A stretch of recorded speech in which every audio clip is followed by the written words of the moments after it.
I'd like to call the regular council meeting for the town of Grand Bay-Westfield on Tuesday, October 10th, 2023 to order at 7:00 p.m. We respectfully acknowledge that Grand Bay-Westfield exists on the traditional Wolastoqey land. The lands of Wabanaki people are recognized in a series of peace and friendship treaties to establish an ongoing relationship of peace, friendship, and mutual respect between equal nations. The river that runs by our town is known as Wolastoq, along which live Wolastoqey, the people of the beautiful and bountiful river. We, the staff, and elected representatives pay respect to the elders past and present and descendants of this land. Good evening, everybody. Grand Bay-Westfield has just made history by becoming the second municipality in the entire country and the first in Eastern Canada to achieve Rainbow Registered status. I'm very proud of this. And why is this important? It reaffirms our commitment to inclusivity, ensuring that everyone, regardless of their sexual orientation, gender identity, or expression, feels safe, valued, and respected in our community. We stand for equal rights and opportunities for all, championing a society where discrimination has no place. Our town celebrates diversity in all its forms, recognizing the unique contributions and perspectives that each of our residents brings. Rainbow registration promotes LGBTQ+ awareness and education, creating a safer and more understanding environment for everyone. This milestone is a testament to our dedication as a town and as a council to building a more inclusive, vibrant, and accepting Grand Bay-Westfield. We are a welcoming place for all to live, grow, and thrive. When a municipality becomes Rainbow Registered, it signifies their commitment to promoting LGBTQ+ inclusivity, diversity, and equality within their community. This designation often involves implementing policies, events, and initiatives that support and celebrate the LGBTQ+ community, fostering a more inclusive and welcoming environment for all residents. Special thanks go to Brock Belding, our communications manager, and Nicole Goddard, our assistant clerk, for doing the heavy lifting on this to make sure we met all the criteria for this important designation. Let's continue working together to make our community even more welcoming for all. Thank you. Item 4, record of attendance. We have a full roster of attendance tonight with Councillor Day attending virtually. Item 5, agenda approval. The motion is that the Council of the Town of Grand Bay-Westfield approve the agenda of October 10th, 2023 as presented. Do I have a motion? Thank you, Councillor Balcom, and seconded by Councillor Bellmans. Thank you. All in favor? Aye. Contrary minded? Motion is carried. Thank you. Item 6, disclosure of conflict of interest. Is there any? There being none. Item 7, public hearings, presentations, delegations, petitions. There being none, we'll move on to item 8, minutes of previous meeting. 8A, regular council minutes of September 25th, 2023. The motion is that the Council of the Town of Grand Bay-Westfield adopt the minutes of the regular meeting of September 25th, 2023 as presented. Do I have a motion? Thank you, Councillor Burpee. Do I have a second? Thank you, Deputy Mayor Toole. Any questions or comments on the motion? There being none, all in favor? Aye. Contrary minded? Motion is carried. Thank you. Item 9, unfinished business. There being none, we'll move on to item 10, bylaws. 10A, bylaw number PD-008, municipal plan bylaw. And John, if I can get you to speak to the bylaw before I read. Yes, Your Worship, Council. So this was mandatory under local government reform, and previously we had completed it in 2021. And then for highlights, I'm going to turn it over to the development officer, who's done a significant amount of heavy lifting on this. The biggest change was the removal of our infrastructure charge and currently still over, but brings the plan to incorporate both the Ward 1 and Ward 2. And did bring in some new housing policies as well. It was relatively minor changes to that. Thank you, David. So I will do the reading, I'll get the motions and I'll open for questions. Third reading, so bylaw number PD-008 municipal plan bylaw, third reading by title. Bylaw number PD-008 municipal plan bylaw. The motion is that the council of the town of Bay-Westfield adopt by title and enactment bylaw number PD-008 municipal plan bylaw. Do I have a motion? Thank you, Councillor Bellmans. Do I have a second? Thank you, Deputy Mayor Toole. Do you have any questions or comments on the motion? There being none, all in favor? Aye. Contrary minded? Motion is carried. Thank you, Council. We will move on to item 10B, bylaw number PD-009, zoning bylaw. And John, if you could speak to the motion, please. Yes, Your Worship. Just offhand, just let council know that we took out all the references to animal control. They're now in the animal control bylaw. I'll turn it over to David for further summary. There's a lot of housekeeping items that came through with the amendments. The chicken item was one that kept coming back to council, but the main thrust of the plan, again, brings in the rural residential nature of zoning to Ward 2 and adopts the flood overlay zone to Ward 2, which wouldn't have been there otherwise.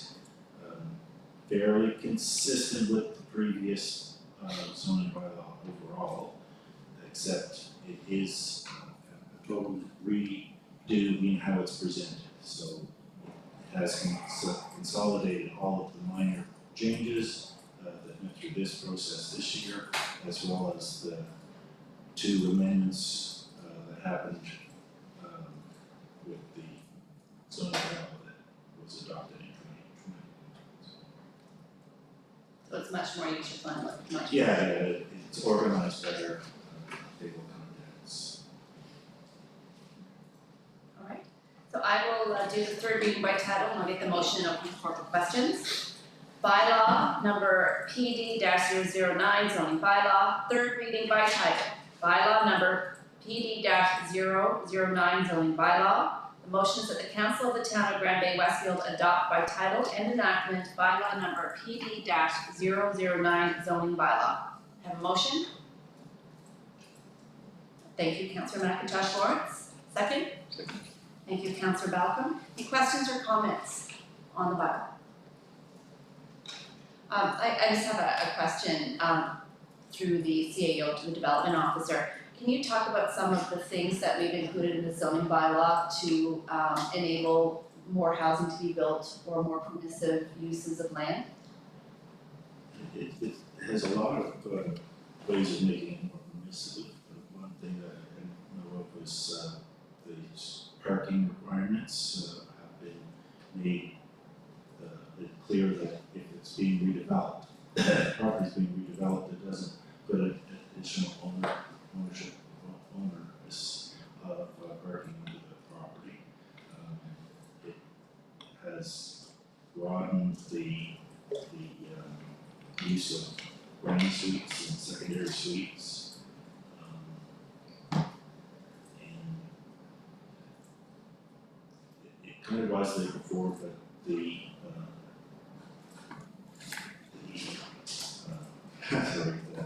areas, the intensification areas allow for kind of the boundaries of those zones to move back and forth depending on the development. So it is one of those. That's great, thank you, David. Any additional questions or comments? There being none, all in favor? Aye. Contrary minded? Motion is carried, thank you. Item 10C, first and second readings, bylaw number PD-010 subdivision bylaw. First reading by title, bylaw number PD-010 subdivision bylaw. I have a motion. Thank you, Deputy Mayor Toole. Second, thank you, Councillor McIntosh Lawrence. Any questions or comments on the bylaw? Councillor McIntosh Lawrence. I just have a question about the concrete sidewalks. I'm just wondering if going forward for new subdivisions or road repairs, if we can look at not the non-traditional concrete sidewalks, but just an extension of the road with a small barrier between the roadway and a multi-use walk, bike, run area. So before I turn it over to the Works Commissioner, just a high level, part of the capital plan is to do exactly that on River Valley. And then some of what you're asking for would be part of an active transportation plan, which we preliminarily budgeted for 25.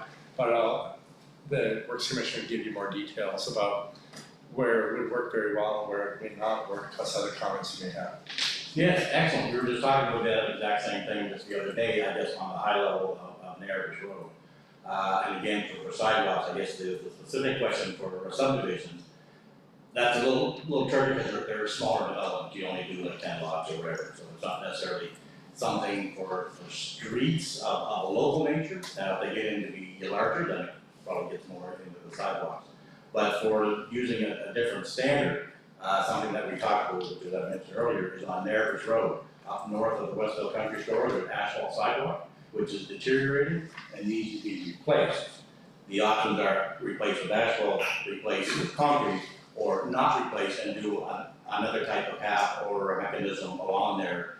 That would not be that, I guess, as far as an actual sidewalk, an area to walk. So we haven't quite got to that, but again, that would be part of that we talked about earlier, I believe, the strategic plan or an active transportation plan to do a study on that, in which that would be a vital part as to how the sidewalks and pathways would work. The different options could be applied depending on where. Because even if it's a new subdivision and it's a smaller neighborhood, if you're gonna have a concrete sidewalk, I don't understand why just broadening the road It comes would be any down, different. it comes down to cost. That's, a concrete sidewalk would be cheaper than, No, part of it is like a local neighborhood, like you think of on June Avenue and that development up there. Those are local people. so they don't have a sidewalk at all. No, and then the other thing too, that, Bruce, the Works Commissioner, has been installing curbs in different areas. And that's because we've had more overland drainage issues. And how do we better manage that? So, as the Works Commissioner was saying, there are roads that it works very well with, but in your local neighborhood, there may not be sidewalks. Broadening it raises the development costs, and that gets passed on to the consumer. So it's not just what we want to be able to get around, but what becomes affordable for developers, which consequently becomes an affordability issue for homeowners. So I think we really have to be careful, and before we get into things like that, I think doing the diligence through an active transportation plan to identify the best places for those. And then because of the terrain here, we really have to be conscious about overland drainage, because curbs do a great job of ensuring that water goes down into the storm waste system rather than over somebody's yard and into the basement. That's the worst case example. So we're on track to do what you want. We have to be very discerning about where would it work best, and then where do we have to protect people's infrastructure to. Does that make sense? Thank you. Thank you, Councillor. Any other questions or comments on the bylaw? There being none, all in favor? Aye. Contrary minded? Motion is carried, thank you. Second reading by title, bylaw number PD-010, subdivision bylaw. Do I have a motion? Thank you, Deputy Mayor Toole. Do I have a second? Councillor Burke, thank you. Any questions or comments on the motion? There being none, all in favor? Aye. Contrary minded?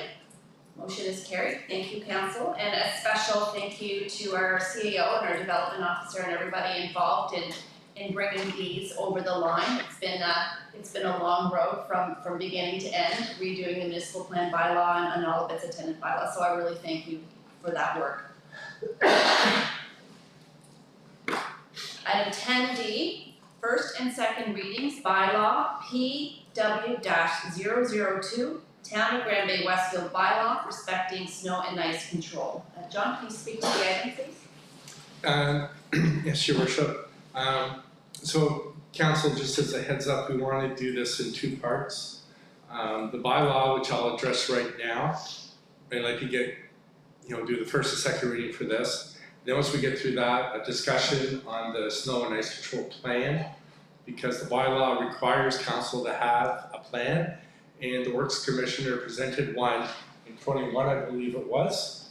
And then he's been working on tweaking it, especially since we're now responsible for the removal of snow and ice control.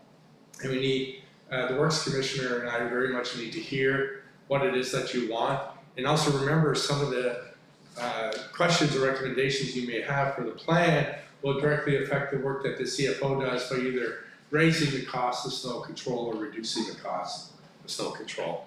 So the reason we brought in the snow and ice control bylaw is just to ensure that property owners and the town have a clear understanding about who's responsible for what on the roadway primarily.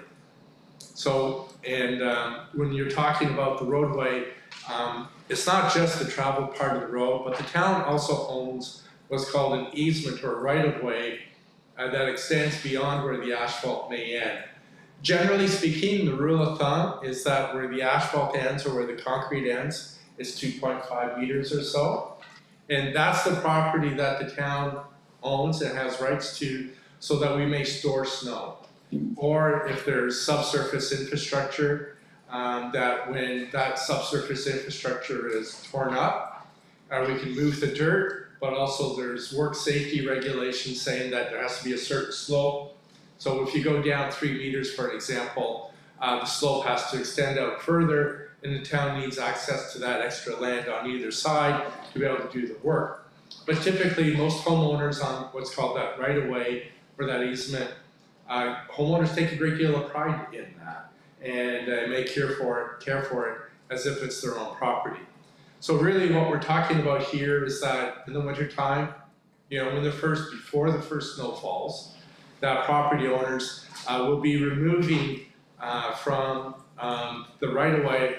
Like for example, we used to put my son's basketball nets on the side of the street so they could shoot hoops. Move that away. Hockey nets, make sure that it's cleared away. The other thing too is if there's an extra amount of snowfall in any particular year, where we need the works department to go in and use the front end loader to remove snow, put it in the dump truck so that it's taken away. Well, we're asking that council give us the authority that we can have a vehicle towed if it's been left out on the road, if we haven't given 48 hours notice for no parking. So really it's about ensuring that nobody's property is damaged, that we can perform snow removal and ice control as economically but as effectively as possible. So that sums up the snow control bylaw in a nutshell, I think. Okay, thank you. So I'll do the first reading and get the motions going, then I'll open the floor for questions. First reading by title, Bylaw PW-002, Town of Grand Bay-Westfield Bylaw respecting snow and ice control. Do I have a motion? Thank you, Councillor McIntosh Lawrence. Do I have a second? Thank you, Councillor Bellman. Any questions or comments on the bylaw? A quick comment, but it's probably already in the works, but just I think it's important to have kind of communication to remind people. I know they do something every year, but. So Brock's been working on that for a month now. Yeah, that's what I mean. It'll be, Brock, why don't you speak to it instead of me? To John's point earlier, there will be an education campaign reminding residents to remove portable structures from the area that the CAO or the Commissioner mentioned, and just the preparation that residents can assist the town with before the winter season. So just for clarification, Brock reminded me of this. We have some landowners who put stuff right on the edge of right on the edge of asphalt, which is on land the town owns. I know I got called on it this spring. Lady was upset that she thought we may have damaged her hedge. I'm not a sympathetic counsel to complaints like that. This will allow us not to accept responsibility for damaged hedges or stuff like that. I've also experienced, not here, where landowners have put a shed on the right-of-way, and then they get upset when we gave them a notice, and then we had to move the shed so that we could dig up their water and wastewater to make sure there weren't any leakages. So some people will experience it negatively at the beginning perhaps, but overall it's just to ensure that we're all good neighbors to one another. Yeah, well, we want the residents to cut the trees back too on the road, so we can cooperate good with the snowplows this winter and want breakdowns and stuff, so keep your trees up and back if you have to. Any other questions or comments? I just thank you for defining municipal right of way and why it exists. I think that's one of those important points for communication, because I know 5 years ago I wouldn't have known really what municipal right of way was, and I'm sure I wasn't the only one who wouldn't have realized, what that actually means, particularly now that the town is taking over snow and ice control and removal. It will become an important point for all of us to take note of. So thank you. If there are no further questions or comments, all in favor? Right. Contrary minded? Motion is carried. Thank you. Second reading by title, bylaw PW002, Town of Grand Bay-Westfield bylaw respecting snow and ice control. Do I have a motion? Thank you, Deputy Mayor Toole, and was that seconded by Councillor Murphy? Thank you. Any questions or comments on the motion? Sorry, I meant to mention, Your Worship, the Works Commissioner spoke with me earlier today. The Works Department is going through a hosted training, which I believe starts tomorrow, doesn't it? There's a session in the morning and then the next week. Yeah, so there's one tomorrow morning, and then they've got 3 or 4 days of coming up. And he asked that, I had put in here that we would do this third reading in October. He asked that we defer that till November. The reason being, once they go through the training, they want the opportunity to amend the plan. And then we'll bring both the bylaw compels council to have a plan. I don't want to bring a bylaw that doesn't have a plan to council. So I asked council's indulgence that we'll defer this till November. The Works Commissioner just brought that to my attention this morning that, John, I'm not going to be ready. That's great. So if there are no other further questions or comments, all in favor? Right. Contrary minded? Motion is carried. Thank you. Item 11, new business recommendations. A, apparatus conversion. The motion is that the council of the town of Grand Bay-Westfield approve the refurbishment of engine 1 as per the quote from Metal Fab Inc. for a cost of up to $37,960.87, and further, to authorize the transfer of the cost of the work from General Capital Reserve Fund. Do I have a motion? Thank you, Councillor Murphy. Thank you, and second, Councillor McIntosh Lawrence. Thanks. Just speak to the item, please. Before I turn it over to the chief, he had a good run for a few years where statistically he was beating his budget. Unfortunately, this year the stats are turned against him, so I'll let him speak to this. Thank you, yes. Your worship, members of council. So, as you're aware, we're purchasing a new apparatus, which will hopefully be here in the next couple of weeks. That apparatus will replace engine 1, which is the one we're referring to here, that will then go to the manufacturer for refurb and then serve as our rescue unit. When we first started looking at this over a year ago, planning the whole process, we talked with some suppliers and some general thing, came up with an ideal budget of around $25,000. A year and a half later or so, when we went to get the quote, the official quote, and looked to get the work done, and came back. Actually, the original one was $39,000 that you have in your kit was $39,000. We actually got a little bit new pricing on that today. Made a couple of tweaks to the work that we're going to do, so that brought it down to just under $1,900 lower. The other thing you draw your attention to is the wording of the motion is up to the 37. We're also working with us, so we may be able to lower that another $1,000 or $2. So we're working on that. So what you'd be authorizing tonight is kind of the maximum. We're hoping to be able to bring it in for a little less. The other thing you might notice is a slight typo in your kit, and that report was that in the report referred to the operating reserves. This is actually to come from the capital reserves. Thank you very much, Chief. Any questions or comments on the motion? Just want to point out this is intense pressure that inflation is putting on everybody, but often municipalities and, you know, and organizations like ours, because of the types of things that we buy, asphalt, fuel, fire trucks, things like that, it really impacts us significantly, and this is, you know, it's like a punch to the gut every time. You think you budget enough, then you budget extra, and then with the way things have been happening, the inflationary pressures we're experiencing, it comes back even more. So, it's just one of those things, and I appreciate the fact that the chief is trying to find all the savings he can where he can. Are we losing a truck out of the bunch, like one truck we're losing, or we bought up the auction or anything like that, or? Yes. So that might be the auction will go towards the truck or the apparatus, or what's that? It's like- I'd let the CFO answer that question, I guess. It all depends on the timing of that, and when that happens, and It's going to go back on the truck somehow, so. we'll look at it when it happens. If there are no further questions or comments, all in favor? Contrary minded? Motion is carried. Thank you, council. And the CAO has asked that we revisit item 10D for a moment. We need to discuss the snow and ice plan as opposed to just the bylaw. So John, can I turn that over to you, please? Yeah, the Works Commissioner has spent a lot of time on this, and we're looking for input from council. Council last reviewed this in 2021 when we went to the market to see how much it costs to have a contractor deliver the service. That's when we learned that the price was going to increase from about $650,000 to almost $1.1 million, and we made the decision to go internal. So this is basically the one that council approved in 2021.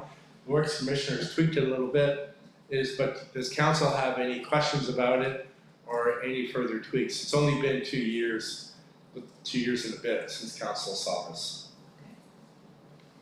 Do we have enough trucks for the operation? Do we have enough vehicles to? Actually, in some respects, we have more now.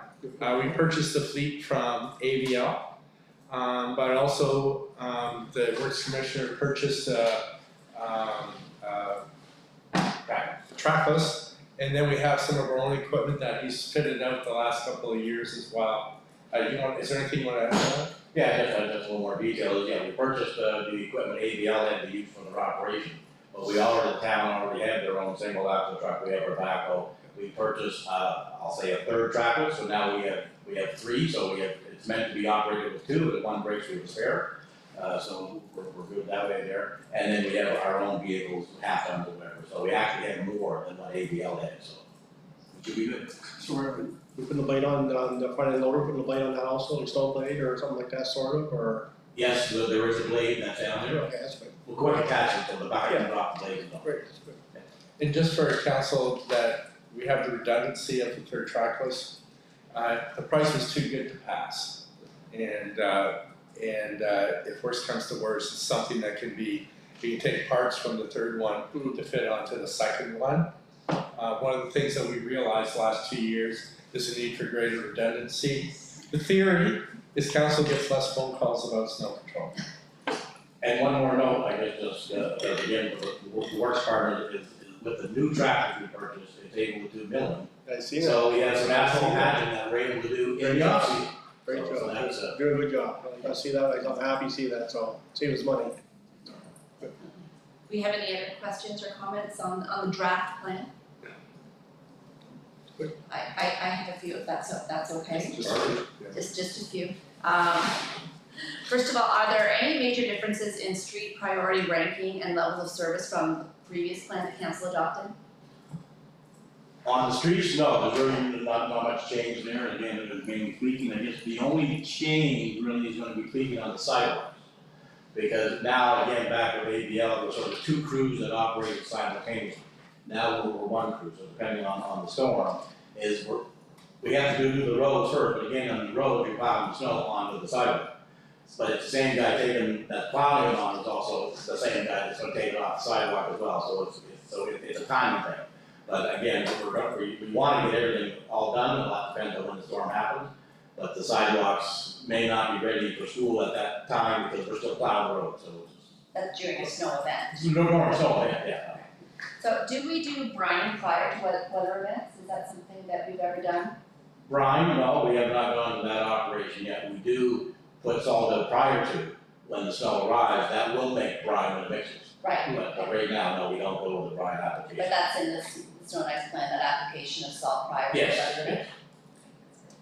And I had some questions from residents last year regarding where snow was left. And, there were some perceptions that it was unfair because it was always left on their side of the road, et cetera. But, upon further investigation, it's because that's where, in terms of snow meltage and subsequent draining, that's, the best place for that to be left.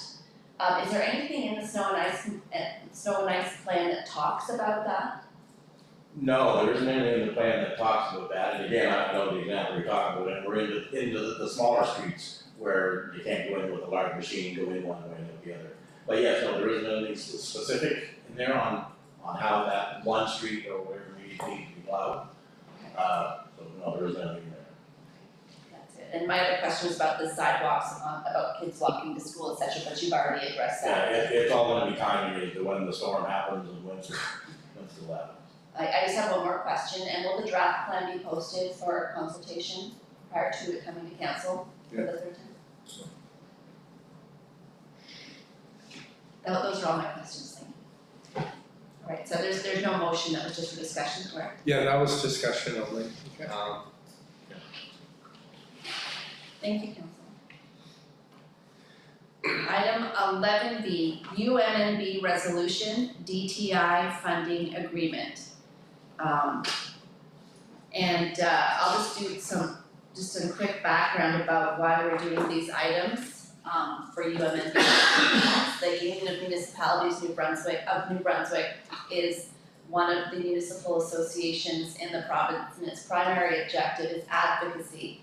A little bit to the federal government, but primarily to the provincial government. So the tool that UMNB uses to advocate on behalf of its members is via resolutions. So member municipalities bring resolutions to the AGM. The entire membership votes on what priorities they would like the association to focus on in terms of advocacy for the upcoming year and foreseeable future. And so that's why these are coming before you today, some of the priorities that we would like UMNB to focus on with the provincial government for the next year until either they're resolved or they're taken off the resolution list in 3 to 5 years. So that's sort of background to that. The first one is UMNB resolution, DTI funding agreement. And I'll read each resolution in its entirety and get a motion and a second and open for conversation. Whereas DTI is responsible for all provincially designated highways running through municipalities. Whereas DTI is responsible for cost-sharing repairs on provincially designated highways within municipal boundaries. Whereas DTI funds repairs, maintenance, and replacement of designated highways based on their fiscal and timeline priorities with consultation from municipalities. Whereas DTI's budget process changes due to fluctuating economic conditions and local road priorities. Whereas DTI's process does not align with municipal processes for determining capital budgets. Whereas municipal asset management requires a transparent and predictable process to address the ongoing maintenance, repairs, and replacement of designated highways within municipal boundaries. Whereas municipalities are investing in the provincially designated highways to ensure an adequate condition for use that DTI is unable to provide on a timely basis. Be it resolved that the Union of Municipalities of New Brunswick, UMNB, advocate with the Government of New Brunswick, GNB, to develop a new funding agreement with a funding formula based on a per kilometer basis that is tied to the economic growth of the province. Do I have a motion? Thank you, Councillor Bellmans. Do I have a second? Thank you, Councillor McIntosh Lawrence. John, can you speak to the resolution as written? Yeah, okay, thank you, Worship. So fundamentally what happens now, and this has been a recent change, is the DTI asks us for, I think it's a 5-year plan, 4-year plan of what we want done.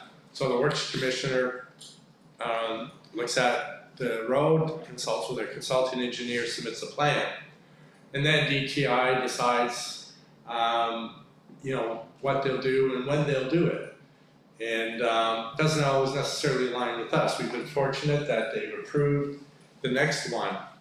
But the point that I really want to make is that it's not timely. Really what happens is this year, we spent $90,000 on repairing River Valley Drive and Narrapus Road.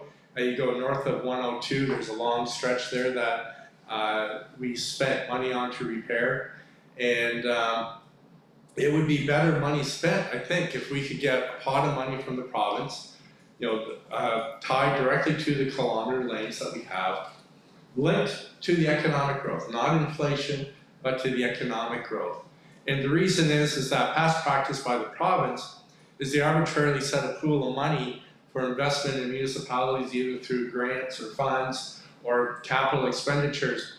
And it was $60 million in 1998 and $60 million today. It's been discounted due to inflation. But if the economy in New Brunswick grows by say 4.2%, that well should be shared by the province with all municipalities. And in this case, for those roads that are provincially owned but run throughout a municipality. And I'm quite confident, because this is what we did before, we could improve this level of service to that road. We have a number of areas on River Valley Drive and Narrapus that need work, and they're going to be deteriorating into possibly a poor condition before DTI gets around into investing in them. We want to avoid that. We're already spending money on the road. Why not consolidate it with the funding that DTI would be investing so that we can get more bang for our buck? And the Works Commissioner knows the road better than just about anybody else in the province. So that's the long story short. And just, I should let Council know, in 2021, we spent $100,000 on repairing and maintaining River Valley Drive and Narrapus Road. To do that same amount of work this year would have cost almost $200,000.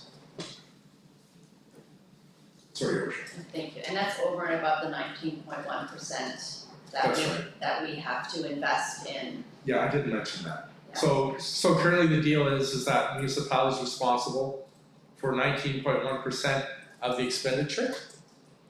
And so we're already paying for a part of it. But as the mayor said, that $100,000 that we've almost spent this year, that's above and beyond the 19.1%. How much did we spend this year on DPI?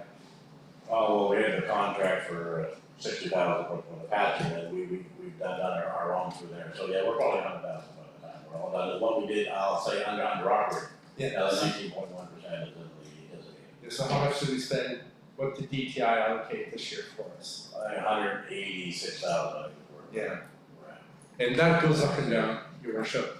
We want consistent level of funding that the CFO can put in his budget in September when we start, or probably August or July he starts it, so we know what we're going to be doing. And tied to inflation, not inflation but tied to economic growth, there should be a share of the provincial portion of the HST. If the province is doing well, HST is going up, we should get a share of that. If the province is not performing well, then we should share the pain with the province. It seems to me like a fair system. Thank you, John. Any questions or comments on the motion? One comment, I love this, I think it kind of hits several points. One is the consistency in being able to budget, another, I think you hit the nail on the head when you mentioned the Works Commissioner knows the roads here better than anybody. So why on earth not give the municipalities the ability and the funds to be able to respond? Because the kind of the concerns all of us get is the condition of River Valley Drive, fix the pot, fix this. I'm like, that's not our road, but we're doing as much as we can, but we would be able to respond better to those and provide a better service. So I think it's where the decision making, where the money should be, so. Yeah. That's a good- Councillor Bell? All right, If there are no further questions or comments, We hear stuff too. any further questions or comments on the motion? There being none, all in favor? Contrary minded? Motion is carried, thank you. Item 11C, UMND resolution, operating reserves. Whereas current regulations state that municipal operating reserves are capped at 5% of revenue, whereas the best practice identified by the Government Financial Officers of America is that municipalities should set aside 20% for operating reserves. Whereas operating reserves are required for a multitude of purposes, including cash flow, financing costs for capital projects such as the procurement of fire trucks and investment in buildings, unexpected equipment and facility repairs, natural emergencies, and financing costs related to projects that may have grants from other levels of government. Be it resolved that the Union of the Municipalities of New Brunswick advocate with the Government of New Brunswick to change the local governance regulation, capping operating reserves at 5% to 20%. Do I have a motion? So move. Thank you, Councillor Balcom. Do I have a second? Thank you, Councillor Burpee. John, can you speak to the, Yes, Your Worship, 5% won't get us through a crisis. We really need more than that, plain and short. The recommendation from the Government Finance Officers of America is that it should be around 20%. It's the best practice. We could get caught with our pants down. And we have on the capital side last year, it was pretty embarrassing, Your Worship, when we couldn't do the McLean Tripping plant, if you recall, because we didn't have enough in reserves to cover that expenditure. thank you. I recall when we found out it was only 5%, and it was a little shocking because, if we have, a flood event or, some other natural disaster that requires a large amount of cash up front, we're limited by legislation in terms of how much we can have on hand. So, we have any questions or comments on the motion? Just a question, Your Worship, through yourself to the CIO. This organization, the Government Financial Officers of America, they have Canadian members as well? Yes, our CFO belongs to it. I think cities does. Yes, CFOs typically across Canada for municipalities belong to it. Thank you. Any other questions or comments? I just have a clarification, John. So when we're talking about capping operating reserves, we're talking about general operating reserves as well as utility operating reserves, correct? No, utility is a separate budget fund. But I mean within the resolution. No, it's just on the operating side for general. Yeah, the cap does apply to sewage, The doesn't it? same regulation applies to Right. both. Okay, so when we're targeting the regulation, we're targeting both of those. Yeah. Perfect. That's what I wanted to clarify. All in favor? Aye. Contrary minded? Motion is carried. Thank you, Council. 11D, UMND resolution, property tax regulations. Whereas there are only 2 property tax classes used in New Brunswick municipalities, whereas the 2 property tax classes are residential and non-residential, whereas the tax rate differential between the 2 property tax classes is 1.7, whereas the lack of property tax classes limits a municipality's toolkit to encourage and direct development within its municipal boundaries, including economic development and housing. Whereas the lack of property tax classes limits municipalities' ability to manage a property owner's tax burden, whereas municipalities in other provinces permitted the utilization of multiple property tax classes have experienced success with multiple property tax classes, whereas municipalities in other provinces effectively utilize property tax classes to manage economic development and property owners' tax burden, be it resolved that the Union of the Municipalities of New Brunswick advocate with the Government of New Brunswick to permit municipalities to utilize a wide range of property tax classes to enhance economic development, increase housing, and manage property owners' tax burden effectively and efficiently. Do I have a motion? Thank you, Councillor McIntosh Lawrence. Do I have a second? Thank you, Deputy Mayor Toole. John, can you speak to this one a little bit more for us, please? Yeah, many other jurisdictions across Canada, different property tax classes may have different rates. So for an example, we just passed a zoning bylaw this evening. We have rural residential, we have urban rural, forget what they are. Industrial, institutional. Yeah, we can apply different rates to each of those. So for an example, right now we're mandated in Ward 2 that we have a different, that the taxes will be merging at some point in the future. But with the property tax class, it says that the rural residential, as an example, we could lower that because the amount of services they receive may be less, but only lower to an extent where, because the cost of delivering whatever services are more. It gives us that flexibility. And I guess I want to share an anecdote with council from the time when I was mayor, where we met with the industrial park in the community. And we talked about the hardship that the town's finances were going through. And the leaders there said, well, you know what? Reduce the taxes, the amount of revenue we collect from the residential properties, and shift that burden over to the industrial park. Because what we learned at the time is that those industries were able to offset that increase by claiming it on their taxes with CRA. So this is what we're trying to do. So there may be properties in town that are under distress that we can hopefully help them manage the burden, but also we can incentivize property owners who are underutilizing their property by raising them.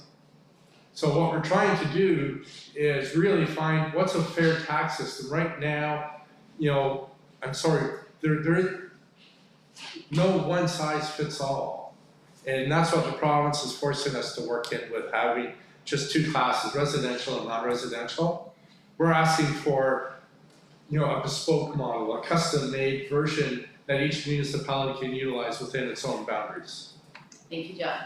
And you know, some people think it's all about revenue generation. It's actually not. It's about community planning and development.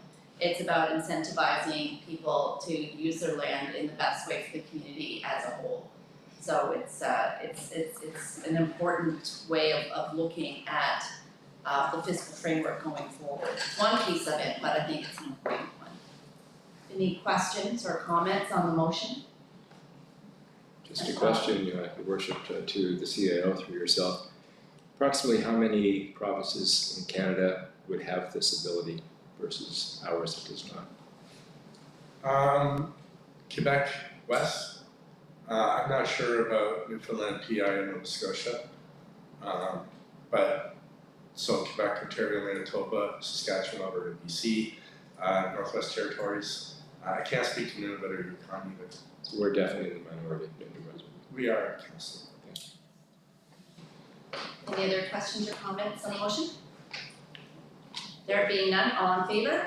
Aye. Contrary minded? Motion is carried. Thank you, Council. Next step for these resolutions is that they'll be going to the zone meeting on October the 17th for review and ratification by the membership of the UMNB Zone 3 group. And should that pass there, then it goes to the resolutions committee with UMNB, and then from there on to the AGM for consideration by the members as well. So thank you, Council. Item 12, bills for payment. The motion is that the Council of the Town of Grand Bay-Westfield authorize the October 10th, 2023 bills for payment as presented in the amount for $122,328.92. Do I have a motion? Thank you, Councillor Bailmans. Do I have a second? Second. Thank you, Councillor Falcon. Any questions or comments on the motion? Councillor. Number 25, aluminum tags. What's that for tags for? Number 25. Oh, it's probably dog tags Dog tags? for 24. Oh, it's good. All right.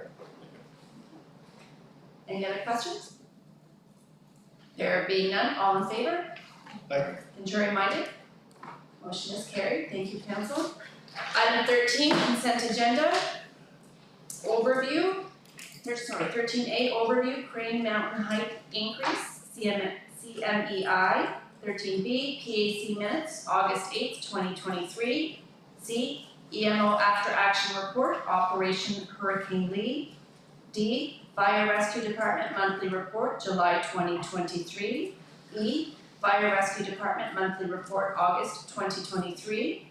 F, Animal Control Reports, January, August 2023. G, Email Confirmation of Accreditation, Rainbow Registered, and Consent Agenda.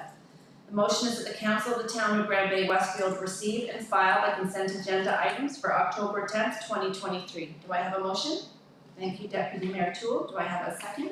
Thank you, Councillor Burpee. Any questions or comments on the motion? There being none, all in favor? Aye. Contrary minded? Motion is carried, thank you. And we'll move on to item 14, council reports. And we will start virtually with Councillor Day. I just like happy Thanksgiving and hope they had a good weekend. Thank you, Councillor. I hope everybody had a good weekend as well. Councillor Burpee. Okay, on October the 3rd, I attended virtually the EIA meeting regarding the landfill. I just wanted to say that there was a lot of residents that attended that I would like to actually hear more from. They had some really good points.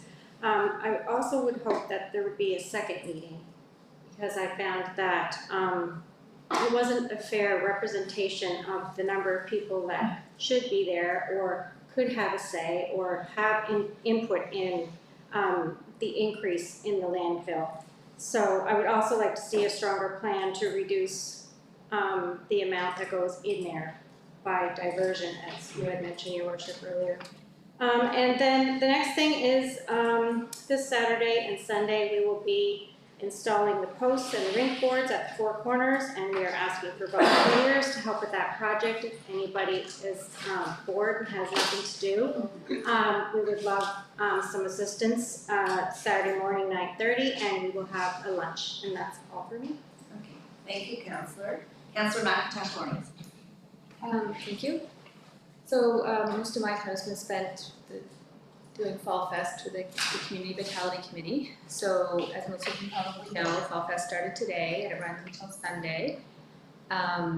So we're just highlighting local businesses, so stop into all the local businesses and show them some love.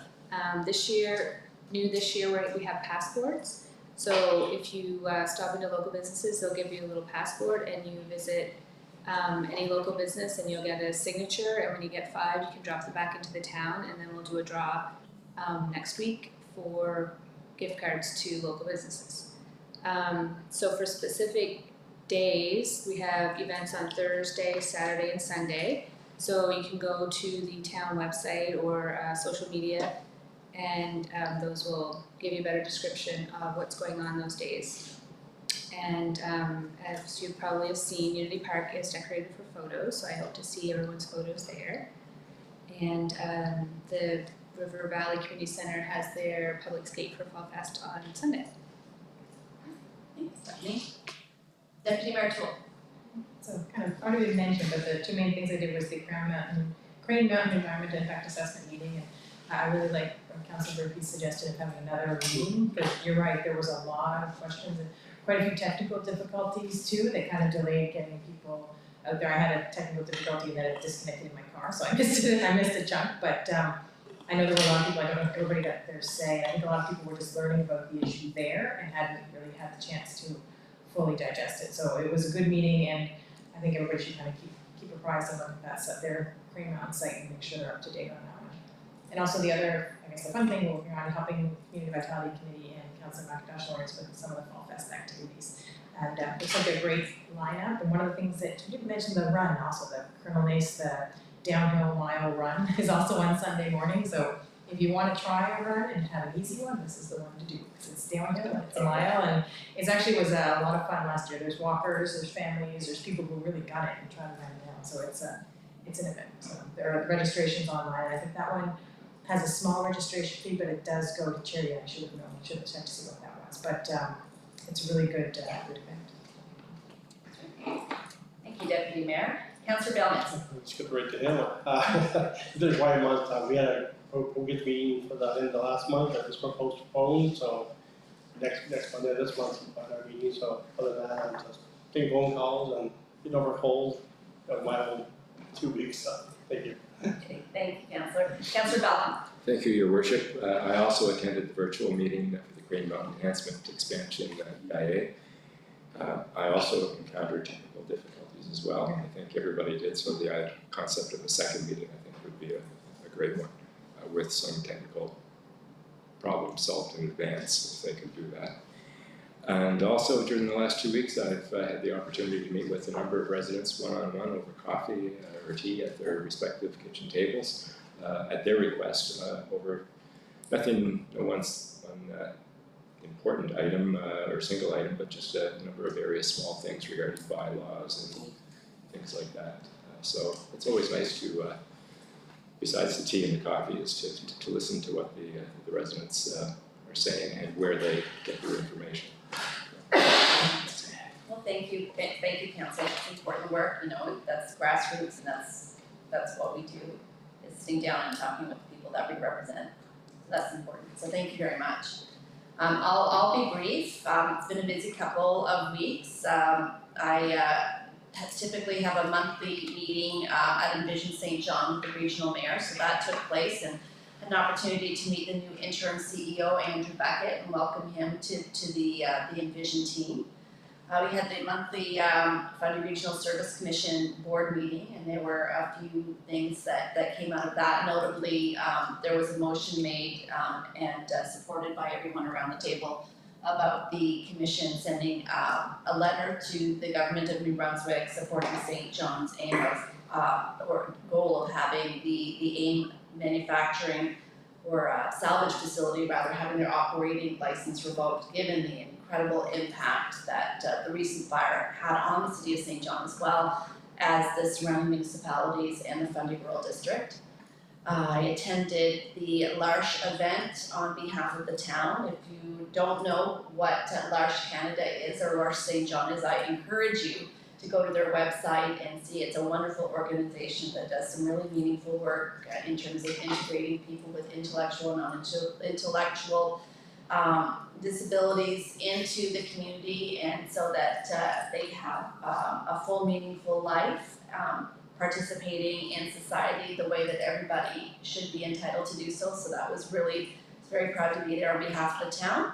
I attended the Greater St. John Chamber Business Breakfast in the town of Rothesay alongside our CAO and our Deputy Mayor. I attended a housing roundtable at the Nick Nicole Centre on behalf of UMNB with the official opposition, talking about what government could do to remove barriers to housing, not just affordable housing, but also that missing middle that we so desperately need.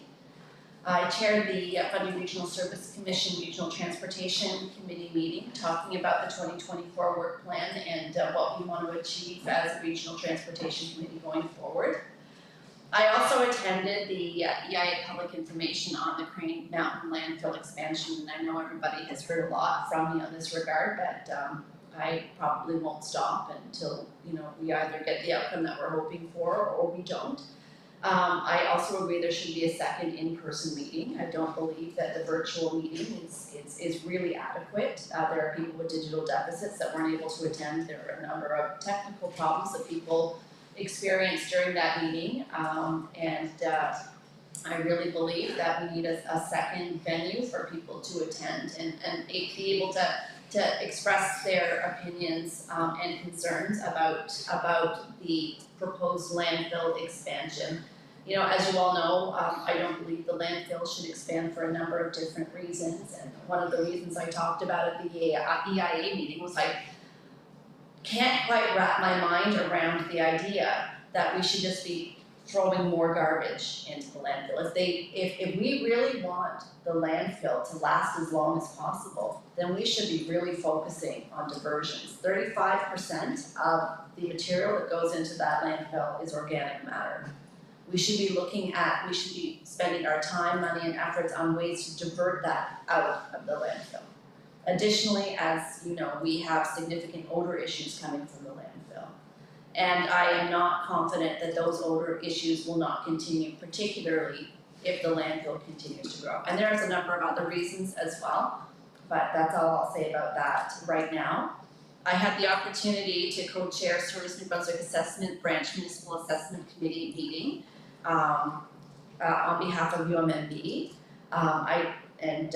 Some more fun things. I dropped by to support the local artist pop-up at the Village Center this past weekend. It was really great. We had a number of local artists rent one of the booths that's available there, and they had some absolutely beautiful pieces of art that you could buy and take home, cards, paintings, drawings, etc. It was a really lovely opportunity, and I hope to see more of that there.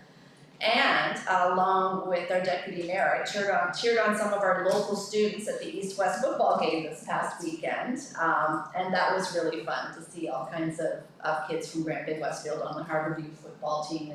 They didn't bring home the trophy, but they sure gave it a good go in post-tropical storm fleet weather too. So good on those kids for doing that. That was really wonderful. So that's just some of the highlights of what I've been up to for the last couple of weeks. So I guess we'll move on to item 15, business arising from committee of the whole. There being none, we'll move on to item 16, which is adjournment. And the motion is that the council of the town of Grand Bay-Westfield adjourn the meeting at 8:02 p.m. Do I have a motion? Thank you, Councillor Berkey. And is that a second from Councillor McIntosh Lawrence? Thank you. All in favor? Aye. Contrary minded? Motion is carried. Thank you, council. Have a good night.